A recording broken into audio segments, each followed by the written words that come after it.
Yeah, pull a Coach Sweeney here and try not to talk for a half an hour because I can't do that. But I've jotted a few notes because I do think it's important to talk a little bit about this year and where we are and what we see happening in the future. Last year, really proud of our team. Man, last year was hard in a lot of ways. New roster. I think the first thing is to just remember that, hey, we were coming off an NCAA tournament. And I think sometimes the COVID NCAA tournament almost doesn't have the feel that some people remember because we didn't have sellout crowds and all those things where everybody got to see all those games. But that team was really, really good. And Amir Sims was a fantastic player. And I say all that because I think I knew, number one, PJ's a really good player, but we only played him 9 or 10 minutes a game that year. And he had a lot to learn. But we knew when we kind of were building our team for this season that, hey, we got some holes to fill with Clyde and John Bear and certainly Amir, who I thought was one of the best two-way players, guy who plays both ends of the court at an exceptionally high level. So I knew there would be some hiccups, bumps in the road at times. And we played like it at times, but I thought we really got better and finished the year winning 5 out of our last 6, back against the wall in some ways. P.J. Hall playing with, essentially a spot on his foot, hot spot the whole year, and can't practice, but 20 to 30 minutes every once in a while the day before a game. Hunter Tyson breaks his clavicle when we're starting to kind of turn it around and play well after we had a great win against Florida State. We lose 6 in a row, without him in the lineup, and that was impactful. But our guys didn't give in, man. They didn't give in. I'm really proud of them. We lose the game at Louisville, and the first play of the game, we run a play for PJ, and he scores, drop step. Looks like an all-conference player laying it in. We get a stop. Second play of the game, we come down the court, throw it to him in transition, and he's down, right? And it's this one isn't good. And we ended up losing the game, and Ben Middlebrooks and Ian Shefflin go in the game. Ian was probably playing a little bit already because Hunter's out. And our kids play their tails off. We lose at Louisville 70-61 or something like that. And I remember walking in the locker room and really challenging our team that I know we don't have Hunter, I know we don't have PJ, but we've got a lot of other scholarship players, and we need to start winning some games. And Ben, you and Ian haven't gotten a lot of play, but you're going to get a lot now, and we need to figure this out. And challenging our staff a little bit, and the kids really responded. And for us to beat Wake Forest at home, as talented as they were, to go on the road and beat Boston College and then finish the season the way we did, I'm just really proud of that group. The ending was heartbreaking because I felt like we were really playing good basketball at the end, and we finally were clicking. And obviously the way it ended with the last shot, just really hurt us, hurt the hearts of a lot of our kids because our kids believed that we could win. Now, the funny thing is, or not funny thing, but I don't know that PJ would have been able to play the next day. I really don't think he would have played because his foot was, really bothering him, and lucky to get him to play back-to-back games. And I say all that to say, man, if you can't admire the fight and the competition and the grit that we like to talk about, then, it's easy to be disappointed. It's easy to be upset. We all wish we won more games. We hope that we would be another NCAA tournament team. But if you really followed us and you followed the stories and you watched our kids, you just were really impressed and pleased with the way they wouldn't give in. And we lost a million close games. We had some heartbreaking defeats. We had 2 shots at the buzzer that didn't go in. We obviously had a couple that did against us. Sometimes that happens. Sometimes that's basketball, and I as a coach got to do a better job of figuring out ways to make sure that either we don't get into that situation or that when we do, we finish it. But as a coach of a group of guys that had to deal with a lot more than people probably realize, I'm just really proud of my team and my kids for what they were able to do. One thing that I want to mention, I think this, I know there's a level of some frustration with us in our program with wanting more and wanting more. And believe me, the guy who wants it the most is me. But I think like that last season was an example of the kind of program we have. We've had 1 losing season since I've been the head coach at Clemson. You can go through the league, and almost every other school has had that or more. Most of them have had a lot more. And my point to that is, like, that's what you saw in our kids fighting. We didn't talk about it. It wasn't say, hey, we're trying to have a winning season. But we fought to the end. And, people don't look at a lot of the details of our league. In the last 5 years in the ACC, we're 7th in wins. And there's some names behind us in the league that are bigger name schools. But that speaks to the consistency of the way that the kids in our program compete and fight and try to get the most out of our ability and our talent. And we don't give in. And, hey, we all wish we were doing better, and we need to do better. There's another level that we're aspiring to get to, and I think we're closer than some people think. But there's also a level of consistency and competitive spirit in our program that should be a little bit more admired by some people.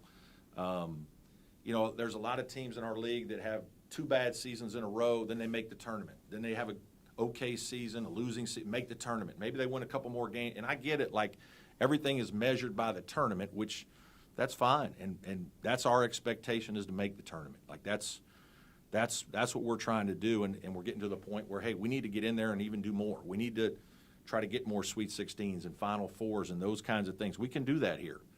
But I think there's a competitive spirit in our program, a grit in our program, that if you really are watching some of it, you're impressed by that. Now, again, we need to win even more. We want to do better. But I think that's part of the culture of our program, is part of why this team finished the way they did. The guys that have been in this program have left a mark of competitive fight that resonated, the Amir Sims and those guys, with this team that led them to continue to battle. So that's a little background for me on some of this. I'm incredibly excited about next year. Optimistic. I just think we have a chance to have a special season. PJ and Hunter are going to be 2 really good leaders. PJ is obviously a supremely talented guy. And I just saw where Armando Baycoat is maybe coming back. Did I read that right? Is this his 5th year? This will be his 4th? That's good. Hoping that PJ's watching things like that, and so he'll want to spend a little extra time in college. I think he's got a huge future ahead of him. And obviously what he was able to do this year speaks to his talent. Not practicing, I think, like, the thing that what you see is a gift of a guy who has tremendous touch, size, touch, ability to catch the ball. I mean, the guy's not practicing on a regular basis, and he's just able to make shots. That's rare to have that kind of ability. Now, some of his weaknesses are defensively and rebounding. He's got to get better. Now, part of that, it might be because he's playing with one leg most of last year. But having a guy like that in your program, it's hard to be a top 5 team in this league if you don't have a guy like that. And obviously the year before we had Amir Sims, who was at a high level and played that way for a couple years.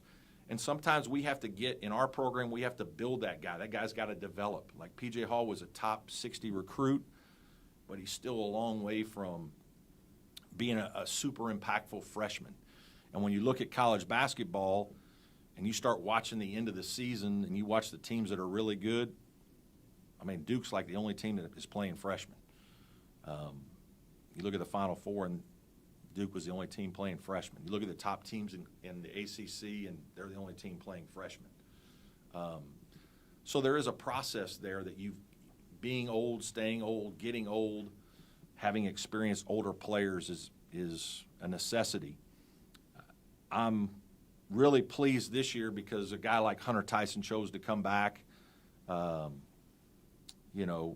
Obviously he goes out and we lose 6 games in a row. I think that speaks to some of the intangibles that I was talking to everybody about all year in terms of leadership and just things that guys do on the court that take pressure off teammates that don't involve scoring, and holding each other accountable and providing confidence and smarts. And he gives us a lot of that. I think he's going to be helped, and I think we were a little hurt last year. I don't think we had as much natural leadership. And when you bring in guys like David and Nas, who are good players and really helped us, but they haven't been in our program, that part is hard for them to then come in and be voices in your locker room that are really loud. And so that probably hurt us a little bit. I think having PJ and Hunter, you got 2 very good players that are leaders and going to be really good. Obviously, Chase, I think he averaged about 10 points a game as a starter for us this year and made major steps forward. Got a chance to be a really good player for us. Excited about that. Alex Hemingway provides the shooting that can change a game and is really impactful. And then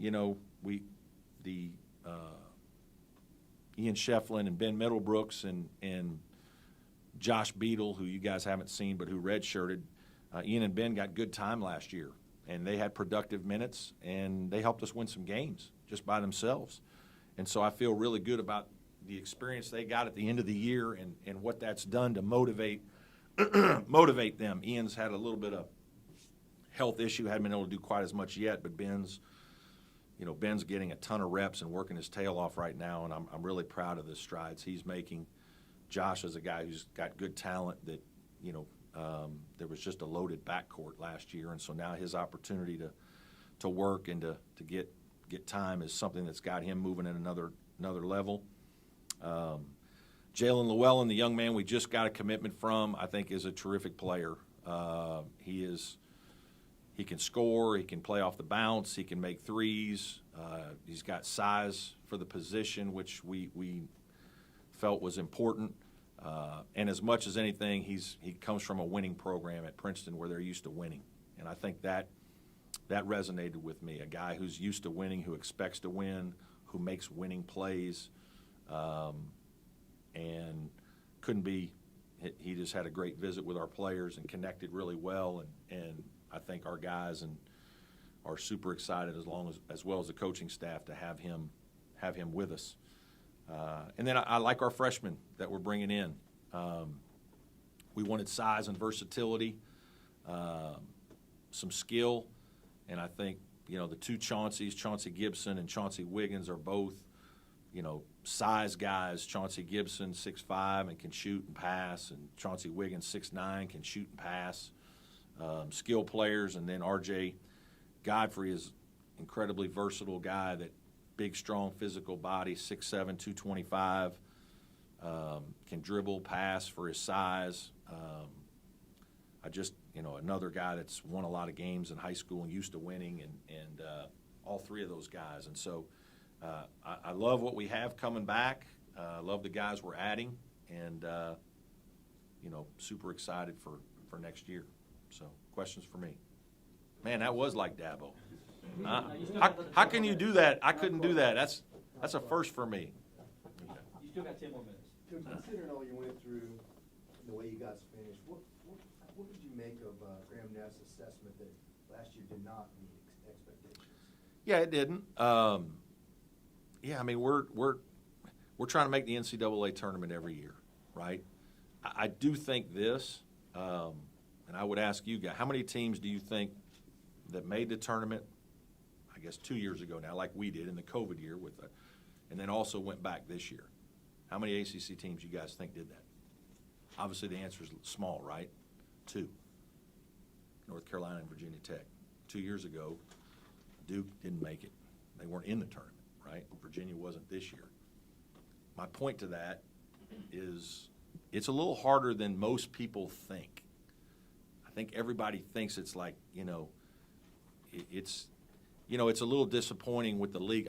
The league was definitely good enough to get more than we got in, right? I mean, obviously, what do we have, 3 in the Final 8, 2 in the, that knocked, one of them knocked each other out in the Final 4. It's just the narrative of college basketball now. It's the story, from the standpoint of however your league does in November and December, that's what's going to happen. Then you just play each other, so the story's already written, and it's not going to change much from that. So if your league doesn't do as well, it's going to be hard for your league to change and get more teams in the tournament. It's almost done. Like, you already know you're only going to get 4 or 5, and if your league does great, you probably got a great chance to get 8 or 9. And that's hard, and I don't know if it's right, but it is what it is, because when you have so much roster turnover, the November and December games, man, you're still trying to figure your team out. Like, you don't know how good you are. Teams are way different in November and December sometimes than they are in February and March. But it doesn't matter because everything's equal.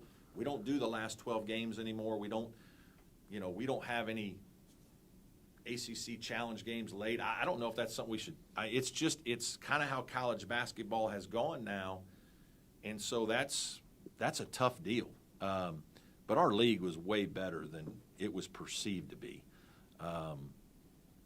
And the point being, again, goes back to just like it's still really hard. It's not easy to make an NCAA tournament.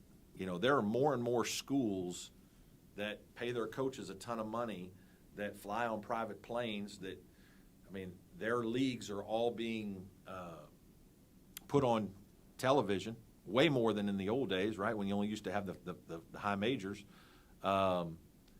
It's changed it. All the schools that don't have football, that they put all their money into basketball, that's like, and all their booster, it's a different deal. So there's a lot of people that look at the NCAA tournament and see what it can do for their school. There's a lot of people that really that's a high priority. And you better have alignment, you better have investment, and a lot of people do. And there's some schools that don't have the football that's an advantage in some ways. And so I say all that to say, yes, we want to do better than 10th in the league, and we're trying to make NCAA tournaments, as consistently as we can. But I also think some people don't. If you don't really look at college basketball, there a lot of people don't study it like they should. Like, I don't think there'd be a lot of people that say we were 7th in the league in wins in the last 5 years in the regular season. I don't know.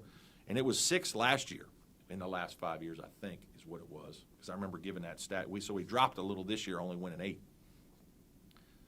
That's not bad now. Like, you're going to look at some schools below us. I think I actually got it right here. Louisville they're 1 game ahead of us. Louisville. So it's tough, but yes, I hear it loud and clear from Graham, and I agree with it. And I want to be as good as we can be. I'm excited to hear that we're getting more and more resources for basketball and support and things. We're not going to shy away from expectations. I want to try to go to a Final Four here. And I think we've done a lot of things to get to this point in my tenure. And I think it's easy sometimes to forget about the first 7 years when we weren't in this building, or 6 years, whatever it was. And there's a couple years for 20, 22 months, we didn't have a building. It was pretty hard to recruit for a couple of those years when, hey, we can't show you anything. Here's a rendering. Do you believe us? We're over there with the dance team, the volleyball team, the women's team, our team, sharing lockers and stuff with the soccer teams. Like that, those were some tough years to have really good teams. Guys can't come in and shoot whenever they want. I mean, there were some disadvantages that happened those first 7 years, and I get it, but we got to this point. I've helped raise a lot of money in this program and create a lot of interest to help us have some of the facilities and things that we didn't have when I first got here. And I'm really proud of that. And I don't think that's been said enough by a lot of people.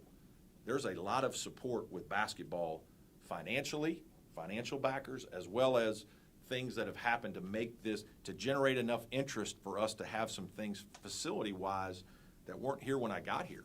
And frankly, we had them at some of the mid-major schools that I was at. So and now we're in a good place. And I think the result of that is some of this. Like, that's why we've been better than, 7th, and we've made some NCAA in a Sweet 16. Now we need to do better, and we're trying, and our recruiting is trending up. And it has been ever since we've had these things. So again, the expectations, excited, not going to run away from that. And believe me, we're working every day with bigger goals in mind. Would you still need something from him or from the university to help? No, not drastically. Obviously, the job just continues to change, right? I mean, it's wow. There's just a lot going on. I mean, April is like a disaster for head coaches, right? Like you don't know who's on your team, you don't know who's on your staff anymore. And I don't say that negative. Like I joke with everybody, like, hey, when we put our hand in here and say team, like, who really means it? Like, you know what I mean? Like, that's every school in the country. And because you get to a point where everybody's got to reassess and, like, what's the best situation for me? Is this it? Is there something else? But managing all of that, the anxiety, the ups and downs, every time you walk in your office, what's going to be next? You know what I mean? And that part has made it hard. And it's not easy to kind of put it all to plan on it. You want to try to plan to put things in place. You can see from the way I'm still recruiting, we signed 3 freshmen this year. We have 3 freshmen in this year's freshman class. We're bringing in 3 freshmen. Like, I still want to try to have as much culture as we can. I think our culture and what our program is about, and hey, there are guys leaving. There's going to be guys leaving and guys coming, but if we can keep a base together, our culture doesn't change drastically. And I think that's part of why our team we haven't had a bunch of losing seasons. We may not always be over here. We're in 3 out of 4 NCAA tournaments, but we also don't have 2 out of 3 losing seasons. We're right in the middle, man. And we're trying to get to where we're over here more, but part of that is our culture, us having kids that care. There's something that binds them together. There's something that keeps us, the messaging, we're going to keep fighting. We're not giving in.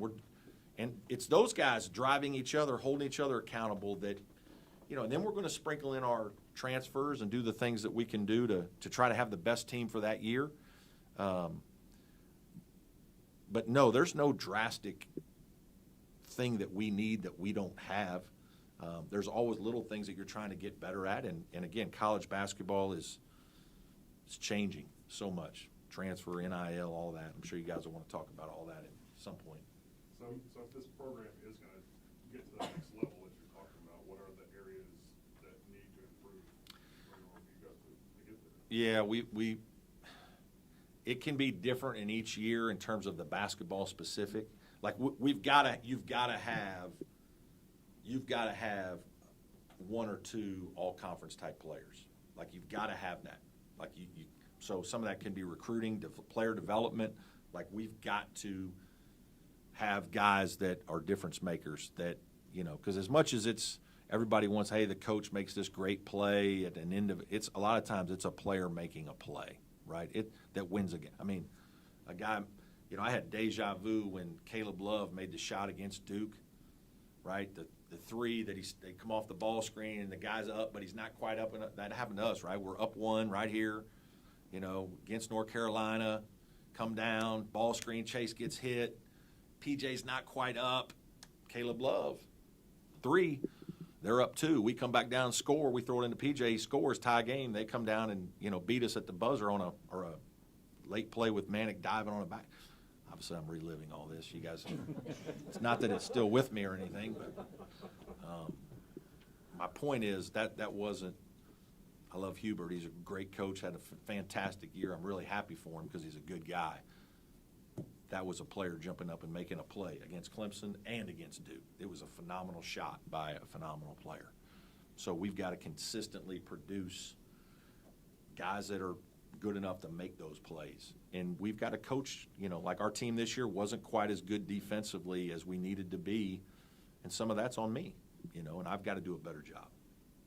When you were Just kind of take us through the process of evaluating and deciding who the guys were going to. Well, we recruited Jalen a little bit out of high school, and so we knew, or we thought he would be a good college player. And we got involved some. I remember when I called him here just whenever to start recruiting him again, I said, hey, man, I still have your number in my phone like from the last time. And I remember, Coach, I remember, all that. And, so when you have kids that you like or connect with a little bit, or sometimes it gets to the end and then they go somewhere else or whatever happens, and we didn't really go all the way to the end with him. We were out after a while. But you still kind of peek at them, especially if they play well enough that you can see them. And he was a guy that was easy. I mean, he was a good player. And so it was easy to see that guy, was impactful. And, so we got involved and just tried to do a good job with it. And we did. And Coach Dean did a good job. And he and Jalen's father had a little bit of a prior relationship because they were together at Rhode Island for just a little while. And then, ironically, Jalen's father was at Wake Forest before that, and Jerry Wainwright, who I worked for at UNC Wilmington, was at Wake Forest when when Cordell was there. And so, a couple things that tie or two that you have a little bit, and then I tell you, they did their homework, man. They made a million calls and checked us out, and they called Amir and they called former players and reached out and had assistance, and we talked to all the Princeton guys, obviously, and just we're fortunate it worked out. He's a terrific player, but he's also a really bright young man. I'm excited.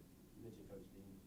Can you speak Yeah. about that and Mhm. how that happened and what you all brought it up? No, not at all. I kind of was, knew it was probably going to happen. Antonio's did a great job for us. He was, outstanding assistant that has been here, I don't know, maybe 5 years now, and helped us recruit a lot of players, but helped develop players and good spirit. And, Mike called me yesterday. Right? I think it was yesterday. Was it yesterday? Just happened right away. And, you hear through the coaching grapevine things, and, hey, they need an Atlanta. You can kind of read the tea leaves. They're going to have to get an Atlanta guy, and there's only a couple of guys that are of Coach Dean's stature that are, from Atlanta that really are connected to a lot of different folks. So, yeah, it was easy that he got called. Obviously, we tried to keep him as best we could, but I think he's from Atlanta, I think, the pull of coming home and trying to be a guy that kind of saves Georgia a little bit maybe, or resurrects Georgia with Mike. Mike's a good guy, good coach. Those things are pulls, right? I mean, and Antonio's also is very close with a bunch of the guys that have already been there as assistants. All the guys that have been there there's a bunch of those guys that all went to the same high school. It's kind of crazy. And so it's almost like now it's his shot, right? And it's a different deal, and so expected. And happy for him, wish him well. And, he'll still be a good friend. PJ said he hosted Llewellyn. So Yeah. He's 1 for 1 as a recruiter. He gonna be your closer now? Is that how he? Yeah. Okay, well, that's good. Now, hey, he did a great job. All the team did. You know what? That's a big part of it. Your players, recruiting other players is a huge part of recruiting. And Jalen really connected with our guys. He really liked our team, our players. And I think when you're an older guy, like,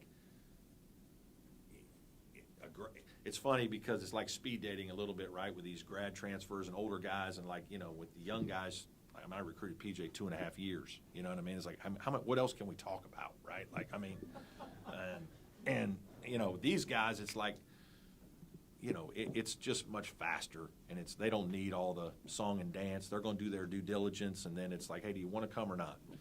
Because if not, we got to Zoom with another guy down the road here that we need to have, you know, and you just kind of work through it fast. But Jalen was different for us because we'd recruited him before, and we knew right away, like, he was one we wanted. Like, there was no, like, we didn't need to watch anything. It's like, as soon as we know he's alive, we're going, you know. You said y'all tried to keep Antonio. Yes, but I mean, as much as you can. Did they Like, offer him more, was money? I don't know. It might have been a little more money, but it wasn't. You'd have to ask. I don't know exactly why Antonio left, but I'm speculating on some of those things. Obviously, we talked about. I think is as much a pull to be home, right? I just think that's a challenge that he was excited about. You talk about wanting to. A couple still. Is there anything in particular that you're hoping to add? Yeah, I mean, we're probably going to look at a wing type player, but you know, we have some versatility in our lineup, so we could do some different things if something really caught our eye. You know, Jalen was the guy that was kind of the number one target from the start, in the position that had the most need. So, yeah. Do you need another point guard to fill in? No, I don't think so. Josh Beadle, you know, guys haven't seen Josh, but Josh is, you know, we've been working with Josh on that. He's kind of a combo guard per se, and he's got good ability. I mean, he's 6'3", he's athletic. You know, there's going to be some growing pains with a young player. But, you know, it's funny. I told people this, and I think this is interesting to think about. You know, obviously when I brought him in and told him at the beginning of the year, first thing is like, you know, it's like, Coach probably doesn't think I'm very good, right? Like, I'm not good enough to play. And I told him, I said, Josh, think of it this way. Like, if I didn't think you were very good, I mean, it was, let's get started, right? Like, it doesn't matter, because once it goes bad, I just go to the portal and get a guy that's a junior. Like, it's the opposite. Like, if you redshirt a kid now, that shows how much you like them. Like, to keep them around. And even though I know you can't help me win one game this year, I still want to invest a scholarship in you and work with you because I believe in you down the road. And I've seen this happen with other players. And in 2 or 3 years, you got a chance to be a special player. And so it's really, I mean, I told his mom and dad that it's really the coach is investing more in you when he thinks you're good enough to warrant a red shirt, because whenever it comes down to it, I mean, you just go get a guy out of the portal, like, who's more experienced. So, but I don't want the kid to waste a year when he's going to play 60 minutes, you know. So we're excited about Josh. Did Nick or Al catch you off guard at all? And Not really. How do you make sure that doesn't set you back? Does Jalen help fill some of that? Yeah. I mean, you talk about wanting to have the veteran guys, and then you lose a couple of those. Yeah, no, not really. You know, Nick graduated. I think that's important. Nick graduated, and I knew that one would leave for sure, and possibly both could, and it just turned out that way, and that's okay. And I wish them both well, and I'm grateful that I got to coach them, and I think they did a lot of good things for us and helped us win a lot of games, and those guys were instrumental in our NCAA tournament team, you know. So that's part of it. And then, you know, part of the reason you get Jalen is because there's more available space. I mean, it does – you're not going to go get a really good player unless there's opportunity right away. So that worked into it too. How do you, for just a couple more? Mm-hmm. How do you envision Llewellyn's fit alongside Alex Hemingway and Chase. Yeah, you know, I think Jalen can do a lot of different things. I mean, he can be a point guard, but he can score 15 points a game.